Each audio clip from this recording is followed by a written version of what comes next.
Halloween is still a few weeks away, but many kids here at the Logan Health Center have gotten to pick out so many cool costumes for themselves and for their siblings.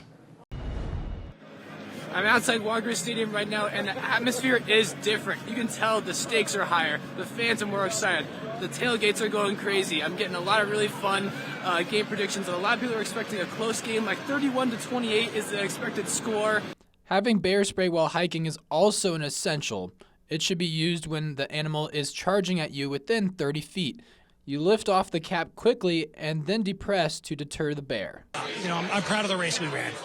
And just what are your overall thoughts on win or lose, the amount of people that have shown out in support for you today at Paradise Falls? What's it like just to being surrounded by so many of these people today? And now I talked to the police station earlier today here in Missoula, and they said that there have been 25 crashes here in between yesterday when the snowstorm started up until now. It was an emotional day for Carissa Heavy Runner and so many others who were close to Micah. While the arrest brings justice after a long wait for the family, it's an overall bittersweet feeling for the mother. I immediately felt a weight lift off my shoulders, like I could breathe a little bit easier. After a long 7 months, Carissa Heavy Runner got the news last Friday that an arrest had been made in connection to the death of her daughter, Micah Westwolf. And today, she got to see the person who allegedly killed her daughter on the side of the road for the first time. I admit I was kind of anxious, nervous. I didn't think this day would come within this year. To be honest, it seemed like it was taking a long time to get here. Ever since the incident happened back in March of this year, Heavy Water has been advocating to get her daughter's death justice. By starting the Micah Matters movement, she has led rallies and walks that have shed a light on other Indigenous people who have gone missing or murdered, and their cases have gone unsolved.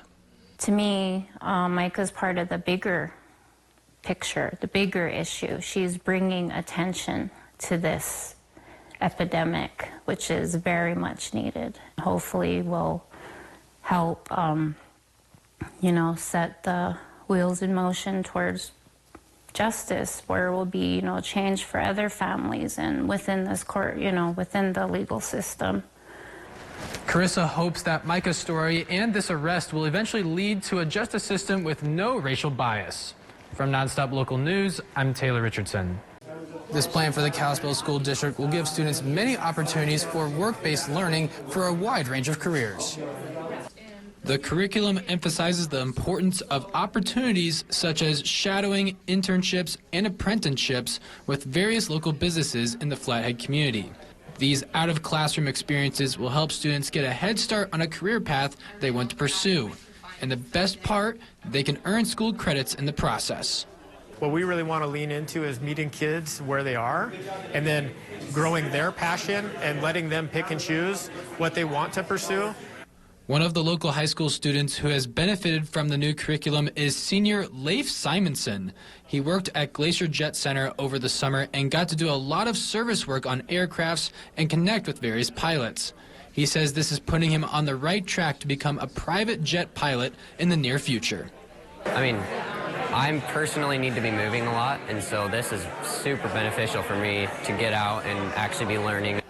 Many local parents are also excited for the opportunities that transformational learning will provide for their young children.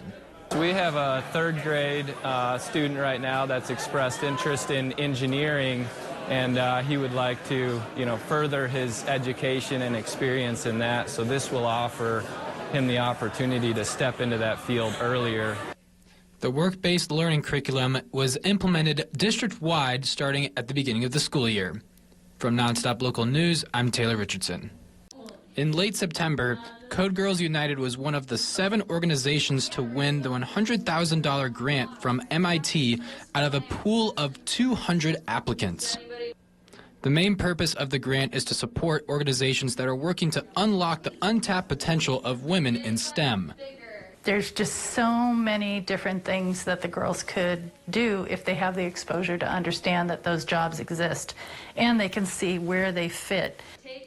The nonprofit organization has been working to get more young girls exposed to computer science opportunities. Currently, only 24% of computer science jobs are filled by women, and Code Girls United is trying to close that gap. Michaela Davenport has been with the organization since it formed in 2016, and she's grateful for the opportunities that were made available to her through this program. It's shaped my life in a way where now I can be confident as a woman going into this computer science field. I really want to get a degree in computer science at MSU, but after that I'd love to start my own business, be my own boss. Hopefully it's something in the tech industry. The grant will allow the organization to expand their outreach to other Montana cities as well as various reservations. The nonprofit also plans to improve their computer science curriculum for their tribal courses and lastly, double the number of summer courses they provide. We really want to have in-person programs in Missoula. Butte is another area. And then also reservations. The only reservations that we're not on right now are the Crow and the Cheyenne and then Fort Peck. Code Girls United will also be in a 6-month partnership with MIT Solve and Tiger Global Impact to help the nonprofit manage their expansion. From Nonstop Local News, I'm Taylor Richardson. While Missoula area student athletes and parents are disappointed they won't have high school baseball in 2024, they are pleased to have the confirmation that the schools will have a possible season in 2025 and are ready to start fundraising. In a 5-4 decision, their plan is to have the 2025 season completely community funded and then add the baseball budget to the school district's general budget for 2026. We are sad for the seniors this year that they won't get to play for their high schools, but we are so excited that we got a yes vote for high school baseball in Missoula for 2025 with community funding, and we're ready to get out there and start fundraising. The biggest obstacles MCPS faced when considering implementing high school baseball in 2024 were funding and lack of time to organize the seasons for the 3 schools. According to the MCPS, it would cost around $150,000 to fund the 3 high school baseball teams, and that is not including field rentals. But now that the first season would be in 2025, the school district and the Garden City community have more time to fundraise and organize the teams. Our plan to fundraise is still being formed, but we have a long list of people to reach out to, donors who have chatted with us and said, as soon as you get a yes vote, come talk to us. So we intend to go and seek that funding. Now that Missoula County high schools can anticipate to have baseball teams, Missy hopes that other AA high schools will follow MCPS's lead and form baseball teams as well.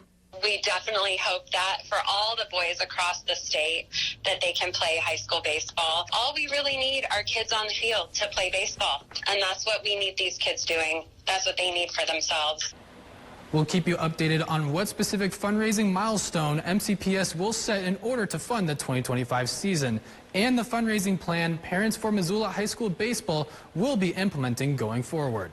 From Nonstop Local News, I'm Taylor Richardson. We're out here at the University of Montana's campus, and with Brawl of the Wild coming this weekend, we're going to ask UM students what are their thoughts on the Brawl of the Wild this weekend and also on their rival Montana State and any score predictions for the game on Saturday. I'm definitely expecting a lot of heckling and just like a lot of energy, but I'm excited for it. I think it's just going to be electric how many people are here and how excited everybody gets for it. Fully dressed out, going crazy, screaming a lot, probably losing my voice, having a lot of fun with friends. Growing up, I didn't really know about Montana State's big rivalry, but as soon as I got here, I realized that this is a better place to be. I feel bad for the people that got to go live in Bozeman. You know, there's nothing going on over there. You know, the Cats, you know, they may be good at football, but I think that's all they got going for them. They're a good team. They're going to be there to play, but, you know, I think the Grizzlies are going to come out on top. I just hope to see an exciting game, and I hope to see the Grizz on top.